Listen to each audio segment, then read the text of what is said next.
Matthieu en son chapitre 8, le verset 1. Matthieu Pago, lui, Bata, Jotilda, Bro. Matthieu chapitre 8, le verset 1er. Matthieu, lui, Jotilda, Bro. Matthieu, Bata, Jotilda, Bro. Alors, nous allons nous tenir debout et on va faire la lecture rapidement. Matthieu chapitre 8, le verset 1. Ja Ayikobo, Sakame Jare, Fafa. Si vous êtes à la page, je vais lire la parole de Dieu. Amen. La Bible dit, lorsque Jésus fut descendu de la montagne, une grande foule le suivit. Je reprends. Lorsque Jésus fut descendu de la montagne, une grande foule le suivit. Amen. Seigneur, je prie pour cette parole. Je prie pour cette prédication. Je prie pour cette prophétie et cette révélation que tu veux nous apporter au travers de ta parole. Dispose notre esprit, notre âme ainsi que notre corps. Et fais de nous ce matin des hommes spirituels qui montent dans le spirituel et qui captent les informations spirituelles afin de les faire descendre dans le matériel. Sois glorifié, sois célébré, sois exalté, toi le Dieu de mon Père, toi le Dieu de la généalogie, toi le Dieu de l'arbre généalogique, toi le Dieu de cette église. Sois célébré maintenant parce que tu nous fais du bien au travers de ces écritures, au travers de ta parole. Embrase ma bouche, embrase ma langue, embrase mon cœur, embrase mes yeux et aiguise mes yeux ce matin. Amen. Que la gloire te revienne et que ton peuple soit béni ce matin. Amen. Que quelqu'un dise Amen au nom de Jésus-Christ. Amen. Bien-aimé, assieds-toi s'il te plaît. Assieds-toi. Je voulais par la grâce de Dieu prêcher en quelques minutes ce texte qui nous a été présenté. Amen. Le passage que nous venons de lire tiré du livre de Matthieu 8, verset 1. L'histoire biblique nous dit que c'est Matthieu qui est l'auteur de ce livre. Qui est Matthieu? Matthieu est un juif, le fils d'Alphée. Il est né à Nazareth. Et quand Matthieu est né à Nazareth, il fait des études. Il fait de grandes études jusqu'à atteindre le niveau universitaire. Et quand Matthieu atteint le niveau universitaire, il a avec lui et dans son carquois des diplômes. Matthieu, l'un des diplômes qu'il a dans son carquois, il était économiste. C'est eux qui deviennent ce qu'on appelle les comptables. Et au-delà du fait que Matthieu était comptable, son domaine de comptabilité a donné accès à Matthieu afin de Matthieu un douanier. Donc il était douanier de fonction. La Bible dit qu'un jour il était assis derrière le bureau qu'on appelle les péages. Né à Nazareth, il a grandi à Nazareth. Quand il arrive à un certain niveau de sa vie, il se déplace, il va à Capernaum. Et c'est à Capernaum quand il va commencer à rester, c'est là-bas qu'il travaille. Le bureau de Matthieu était à l'entrée de Capernaum. À la frontière de Capernaum. Et c'est ce jour-là que Jésus était en train de passer. Le Seigneur passait ce jour et il voit cet homme. Mais Matthieu, au-delà du fait qu'il soit à Capernaum en train de travailler, il travaillait pour le compte de l'Empire ou bien du gouvernement romain. Vous devrez comprendre qu'au temps du Seigneur, c'était les Romains qui étaient en train de dominer Israël.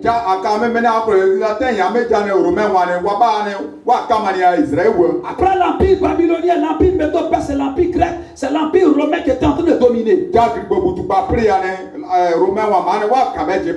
Alors la plupart de tous ceux qui travaillaient en ce moment comme fonctionnaires travaillaient pour le compte de l'Empire romain.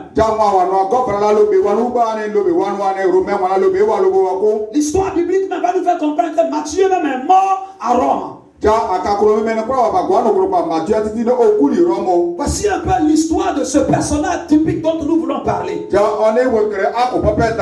Matthieu, en sa qualité de juif, va écrire à ses parents juifs. ja do jifu yo mo ane osa do to wa jifu wa mi Il était fonctionnaire romain, mais il était juif. ja ko fra me jane romain wala lo be anu wa ma ba titi yo ne galgal ya li ba me jane jifu yo mo De wa la même manière que Saul de Tarse, avant qu'il ne soit Paul, était aussi citoyen romain, mais de nationalité juive. sa ka kro me mene solo so ka jilu ko polo le ya ne oba kro ni jifu yo mo ma onu wa romain wa ko Et vous allez voir qu'en ce moment précis, les juifs n'aimaient pas leurs frères juifs qui étaient plus en train de travailler pour Rome. ja aka me tan ya me jane jifu wa titi ya wa no wa lo romain wo gagane wa no wo ne wa Vous savez que Rome nous assujettit, Rome nous domine. Et vous qui êtes juifs, vous travaillez pour le compte de Rome. Alors vous n'êtes pas bien. ja ai sa pa mwane wa kama ne wa pran ga ni anu aka ko anyi ne aporo Au-delà du fait que Matthieu travaille pour l'Empire romain ou alors pour le gouvernement romain, Matthieu aussi était un récepteur, c'est-à-dire celui qui recevait, celui qui prenait les impôts sur ses frères. ja don wa wane ko ane romain wa no akoro ko ane oba lapo atowalo lapo obo oji akon ko Non seulement il prenait aussi l'impôt sur ses frères, mais au-delà du fait qu'ils prennent, frère, vous allez voir que dans la gestion, dans la comptabilité, ces gens se la prennent toujours ce qui ne leur appartient pas. Donc, entre parenthèses, voleurs aussi. ja akame mene o tibra ko no wa lapo no no wa ko an makakoro pa yin memene didadi yo ne ne ane o yo je ko bu yo mo C'était son patron qui était Zaché. ja ore galia o wala chassé Et quand Matthieu va se convertir à la vision, à l'idéologie du Seigneur Jésus-Christ, ça va pousser Zaché à chercher qui est Jésus. ja de Matthieu ne do chi o bala ko na garaba akoro nyone one kamane yone o kro nyo pare se akoro nyona ja chassé abati mo akoro Matthieu avait l'argent. Matthieu o ka dala C'était un haut fonctionnaire. gofra le bela bakre ka da kwa kwa Il n'avait pas un problème, un souci financier. ja oba ando kwa dala la wekre boro waji Et un jour, Jésus passe, il trouve Matthieu assis là-haut dans son bureau. ja yiri boro akoro nyo prebeji nyoni Matthieu ko je gbe an lo be mene Le Seigneur va lui dire, suis-moi. ona ba grani Matthieu ne réfléchit pas. Matthieu o ka gugua Matthieu ne se pose pas de questions. o ko yira Vous savez, la vie chrétienne, aisa ba la gora popore la vie chrétienne, on ne l'amène pas avec la tête, on l'amène avec le cœur. ja la gora popo kan ba kala gol be ne e u ba me na me pore yiri Parce que celui qui mène la vie chrétienne avec sa tête réfléchit trop. ja nyola ni ona pa la gol be ke u ba me no ne o gugu pai C'est pas un trop intellectuel. Quelqu'un qui est trop allé à l'école, généralement, il lui est difficile de s'attacher vraiment au Seigneur. ja akalo me nyapora ne para pai sukulo ya pa gole o ka ko gisi me kan ne dia tera pai Ce qui fait que la philosophie est une folie vis-à-vis du christianisme. ja ato wane ba kula bore ko ba no wa philosophe moi wan ni wa Parce que là, c'est c'est le raisonnement humain qui s'expose. wan ba ko me tan wan kukuri ya so wakana wakanya pesi ya ko me ale e kwa ko me En matière de vie chrétienne, c'est le cœur. ja akame kan kala gole titire ni pore ne mo La Bible dit crois au Seigneur Jésus. après ba ko lumba Et tu seras sauvé, toi et ta famille. ne mo mene igbo di mo me ya na grigbo Quelqu'un peut me dire amen. e ko se ato Matthieu avait 3 diplômes dans son carquois. Matthieu oka pa ko ira prita on lo beme Mais malgré son diplôme et ses diplômes qu'il avait, il n'a pas réfléchi quand Jésus lui a dit, suis-moi. mais so ya pa ko ma pa en jane de an ko kisino karale ya ne o ko pa en kuku Le problème avec nos chrétiens de ce 21e siècle, c'est qu'ils veulent réfléchir au lieu de croire. ja aina wo kre pa ina je ko ter me jane aka kabele no ba la ko mo me mo atere tene aka fi ba kuku Une vie chrétienne dans laquelle on réfléchit trop, au lieu de croire, d'accepter et de suivre Jésus, devient une vie chrétienne en temps de si. ja aka me mene aka en pa la ko o nyo ka ka be ka kuku ba ne o ka te tere ne me ka jare la suku la gara suku wa je ko wa disimi an Remarquez avec moi. Ce qui fait que vous allez voir qu'à l'église, 90% c'est ceux qui n'ont pas de travail, 90% c'est les pauvres, 90% c'est les démunis, 90% c'est des personnes qui sont désœuvrées ou alors qui n'ont rien. ja aka piane ane paro jo ja wala dia wala be kan wa be ne aka nya pa brin be ko jere nya pa brin mona nya pa ikopa wa no be ro pe En fait, je ne suis pas en train de te parler d'une autre manière, mais de me parler. Mais pour te dire simplement que vous allez voir que ceux qui sont allés trop à l'école, qui sont très intelligents, au lieu de s'attacher à Jésus, ils sont dans les religions. ja aka me mene ka me sara wa me pa sukuru mene wa ka ba wa wa ka ka an pro kisi de tere ne C'est difficile de trouver un ministre dans une telle église où on prêche l'évangile, on parle de Dieu, on révèle la profondeur de la parole. Non, c'est difficile pour lui. Il veut s'asseoir dans un endroit où tout est climatisé, tout est climatisé. En fait, là où il se sent à l'aise. Pas là où Dieu se sent à l'aise en lui, mais là où lui se sent à l'aise.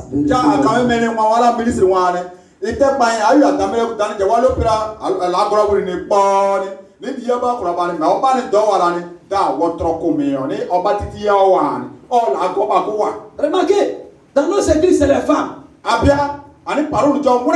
C'est les femmes qui ont souvent des problèmes dans leur foyer, qui veulent que leur foyer soit rétabli. Et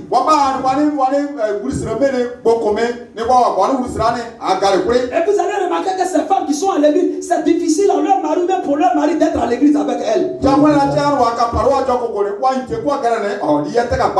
Vous n'avez pas remarqué ça? Parce que l'homme s'est dit, oh, il y avait quoi cette histoire de Dieu. Et comme il ne veut pas trop t'empêcher, il dit, oh, allez à l'église. Si vous arrivez, priez pour moi. Pour lui, il est trop intelligent. Plus que Dieu, il n'a pas le temps, son travail lui prend trop de temps. C'est ça l'homme qui est trop intellectuel.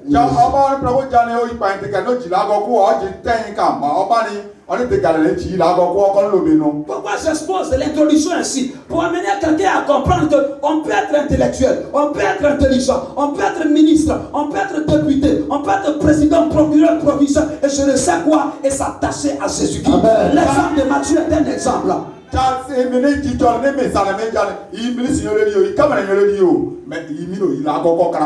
Non fonctionnaires que vous voyez qui se disent trop fonctionnaires, ils viennent à Dieu, viennent voir un pasteur quand ils savent que ça ne va pas.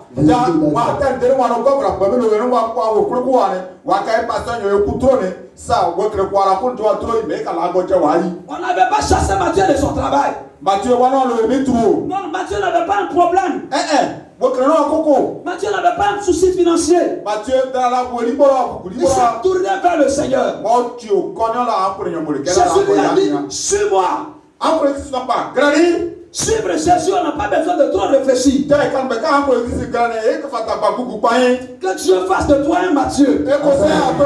Que Dieu fasse de toi une Matthieu aussi. Quelqu'un qui me dit amen, le Seigneur va le faire. Ton amen me dérange, ton amen n'est pas fort. Donne-moi le meilleur de ton amen.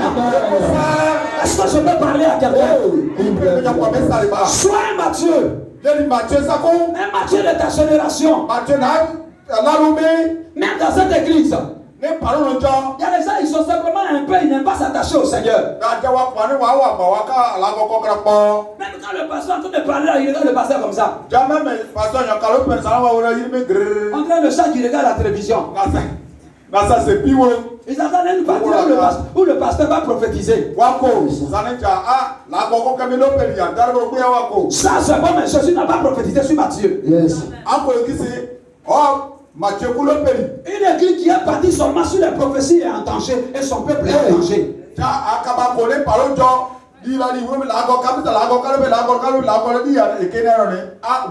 C'est toi, tu ne dois pas venir à l'église le dimanche pour dire on va prophétiser sur moi. Les Matthieu, ils travaillent, fonctionnaient, mais ils ont soif de Dieu.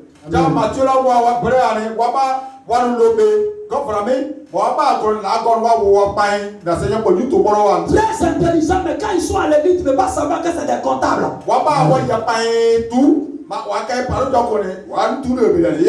Regarde, toi tu n'es pas encore devenu fonctionnaire d'État, mais regarde d'ailleurs ta façon de te comporter à l'église. Et si Dieu te lève demain, toi tu es foutu. Ouais.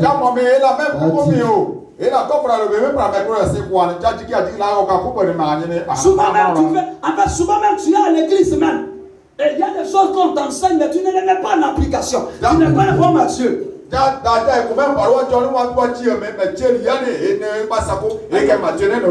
homme de Dieu m'a fait plaisir la fois parce qu'il dit comme ça. Il dit dans son église, toutefois qu'il enseigne, ceux qui ne prennent pas, non, qui n'écrivent pas, il dit c'est des Judas. Hey.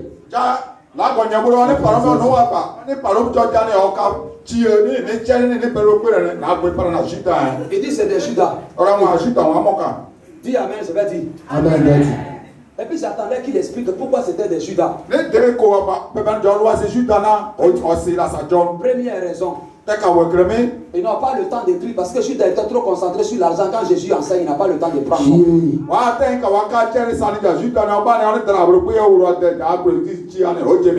Ce sur quoi tu es concentré te distrait par rapport à ce qui est à côté.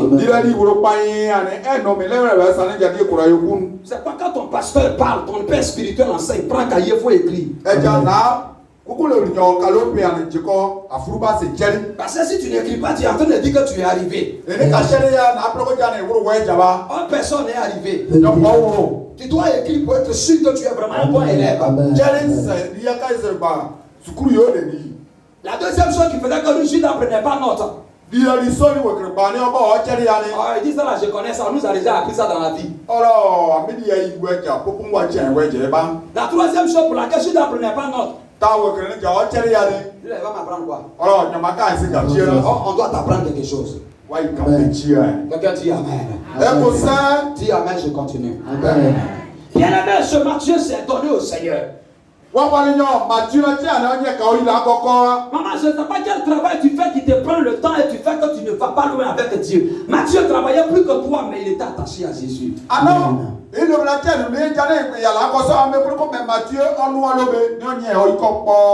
Et c'est Matthieu qui nous rapporte une histoire qui s'est passée dans ce chapitre 8.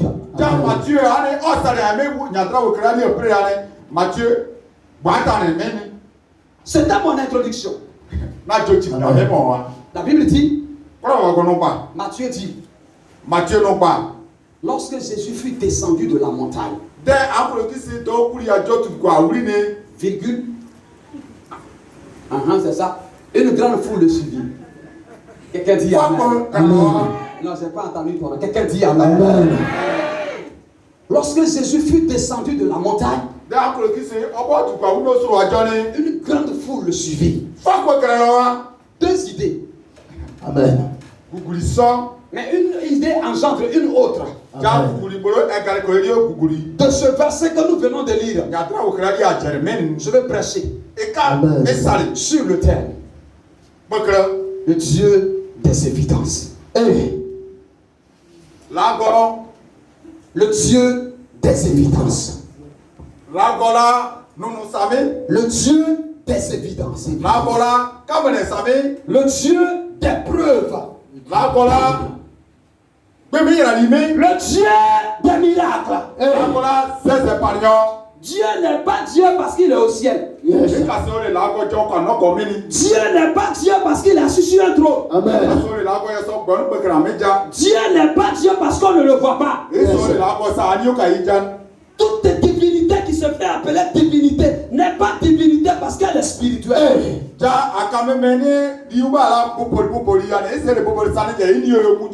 jour, le prophète Élie s'est présenté devant les serviteurs de Baal.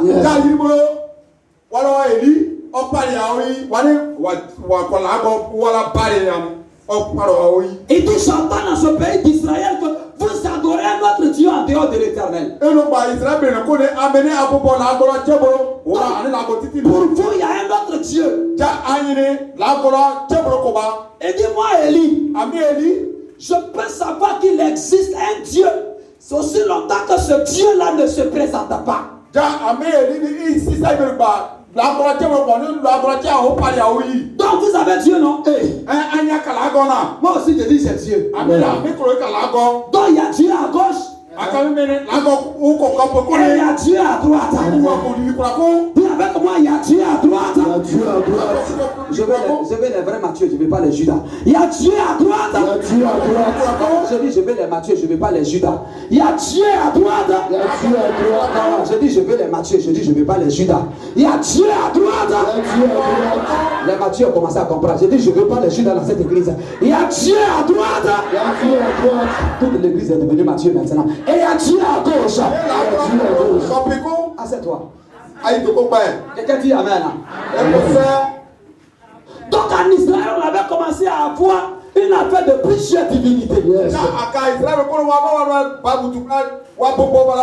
Elisha va dire aux serviteurs de Baal. Ok, si vous avez Dieu, je n'ai pas de problème avec ça. Mais Elisha sait que c'est quelques années de ministère. Le Dieu qu'il sait est un Dieu de preuve,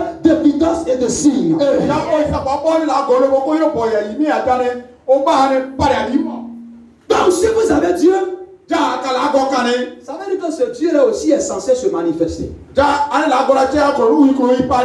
Et dit, vous êtes combien? Ils ont commencé à compter. 450 prophètes.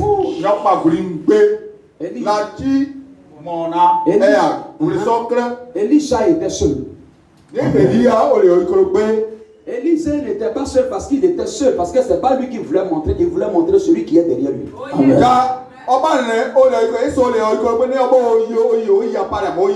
Il dit demain matin,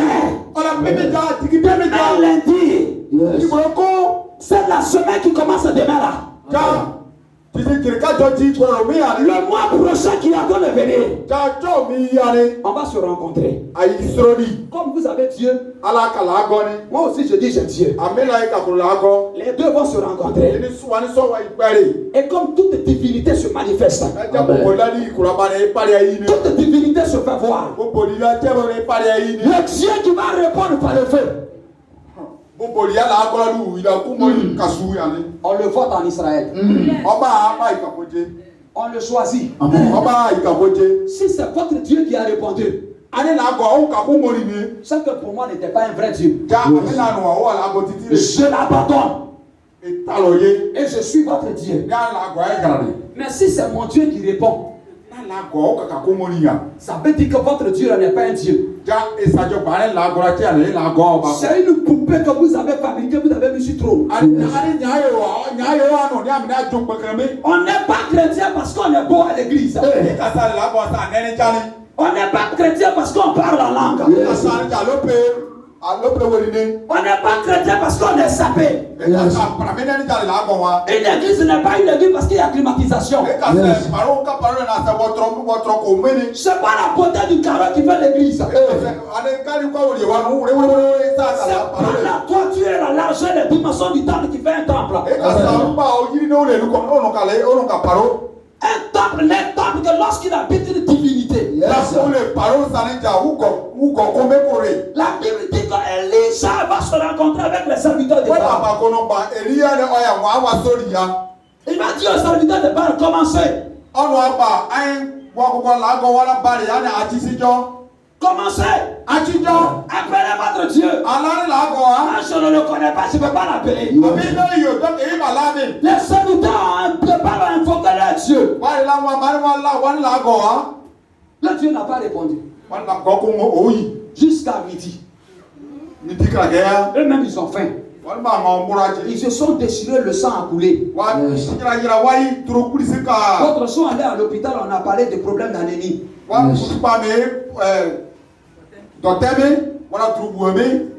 Élie a commencé à les encourager. Votre Dieu, c'est tellement qu'il est en train de signer des documents, bien d'aller encore. Crier encore, il va entendre.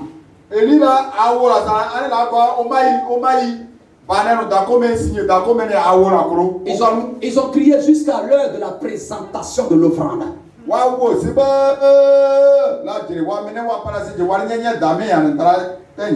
Élie connaissait les codes de son Dieu. Il sait qu'il y a une heure, il faut l'invoquer.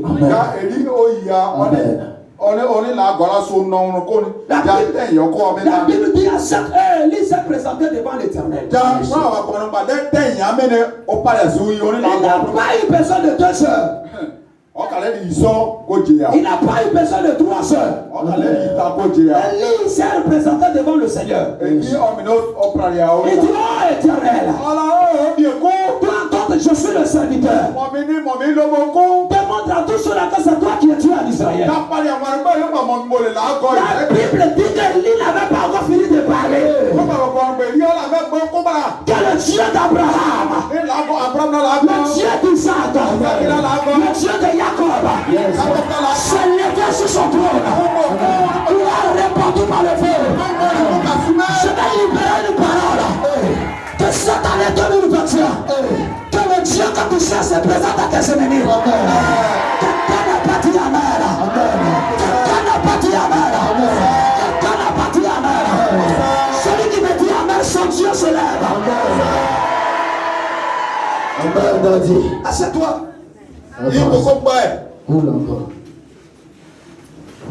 Quand le Dieu d'Élie est tombé par le feu, Depuis ce jour, on a reconnu que le Dieu d'Élie était le Dieu vrai. C'est pourquoi j'ai dit le Dieu des évidences. Écoute, Dieu n'est pas Dieu parce qu'il a ce que j'appelle gros kimono, il a comment on appelle ça? Ceinture noire, 8e dan. Non, c'est pas ça. Le Dieu des évidences, c'est le Dieu des preuves. Le Dieu des évidences, c'est le Dieu qui défend ses enfants lorsqu'ils sont en face d'un danger.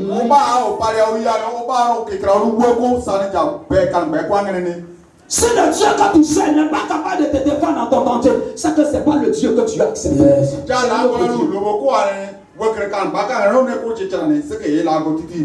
Frère, le Dieu des évidences. Amen.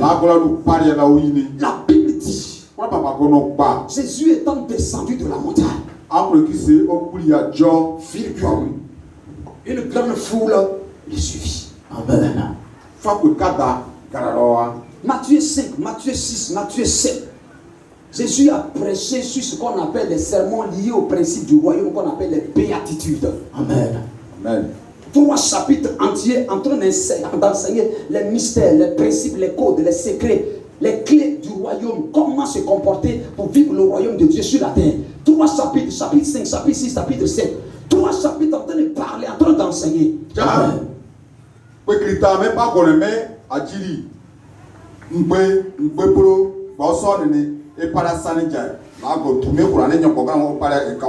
Il est au sommet de la montagne et il enseigne les choses. Quand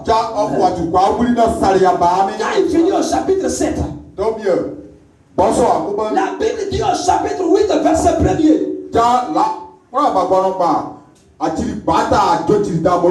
Jésus est descendu de la montagne. Ça veut dire qu'il était monté sur cette montagne. La montagne est le symbole ici de la présence de Dieu. La montagne est le symbole des choses spirituelles dans lesquelles on monte. Votre Dieu ne peut pas vous montrer ses preuves, sa face, son visage, ses manifestations si vous ne montez pas sur la montagne.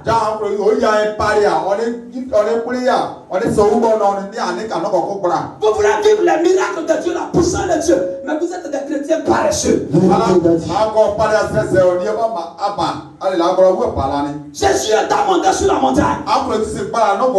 Cette année 2021, il y a des miracles qui nécessitent la montée sur la montagne. Cette année 2021, il y a des sacrifices qu'il faut faire. Écoutez, il y a des choses que vous ne verrez pas comme ça si vous ne montez pas sur la montagne. Je peux parler à quelqu'un ce matin. La vie chrétienne n'est pas la vie, ce n'est pas une religion. Yes. La vie chrétienne, c'est pas venir s'asseoir et écouter le pasteur. La vie chrétienne, c'est monter et descendre. Jésus est monté. Yes. Frère, si tu ne montes pas, tu vas descendre autrement. Amen. Et je peux que tu ne descendes même pas. Le Seigneur avait compris que tout ce qui se passe physiquement a pour racine spirituelle. Est-ce que je peux parler à quelqu'un? Est-ce que je peux parler à quelqu'un? Est-ce que je peux parler à quelqu'un? L'année est déjà à vous. Le 2021 est déjà à vous. Mais ce que Dieu me dit de vous dire ce matin, écoute-moi très bien. Quelque chose t'appartient. Mais tu peux ne pas vivre ça. Vérité d'Adi avance. Quelque chose t'appartient. Tu peux ne pas vivre ça. Oui. Écoute-moi. C'est pas parce que ça n'a pas ton nom que ça va venir vers toi forcément. Dans l'administration, quelqu'un peut te prendre un terrain, tu as donné l'argent, il met ton nom sur les papiers, et puis il peut le vendre à quelqu'un d'autre. Entre vous de celui qui est fort prendre le terrain. Yes. Et ça va pas quelque part. Pourquoi? Parce qu'il est en relation avec le procureur. Le ministre de la Justice, il le connaît. Ça va aller où? Si tu veux, faut faire appel à Daloa. Ça va pas quelque part. La Bible dit Jésus étant descendu de la montagne. Frères et sœurs bien-aimés dans le Seigneur, écoute-moi très bien ce matin. Ce que Jésus attend de toi et moi cette année.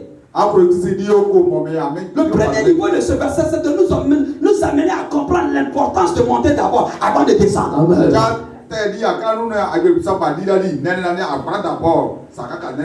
Cette année 2021, quelqu'un doit être révolté.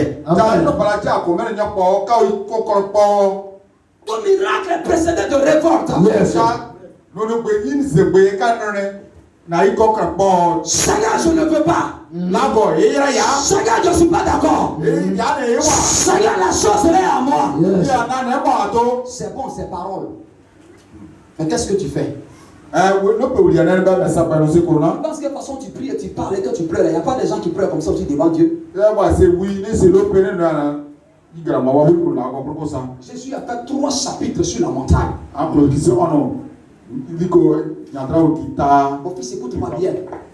Satan n'a pas peur d'une cravate qui est rouge, bien préparée comme ça. Yes. Satan n'a pas peur d'un costume très beau, ciré près du corps. Ce que Satan cherche, comment il va faire pour t'empêcher d'entrer dans ton bonheur cette année? Yes. C'est pas pour ne pas que ça soit le cas. Qu'est-ce qu'il faut faire? Il faut monter. Il faut monter. Dis avec moi, il faut monter. Quelqu'un dit il faut monter. Il faut monter. Lève ta voix encore, faut dire il faut monter. Parce qu'on ne peut pas dire que Jésus est descendu s'il n'est pas monté. Yes. Il est monté d'abord. Yes. Monte dans la prière. Cette année, tu passes comme pour rien ne se passe. Il y a des moments où il faut arrêter de dormir. Yes.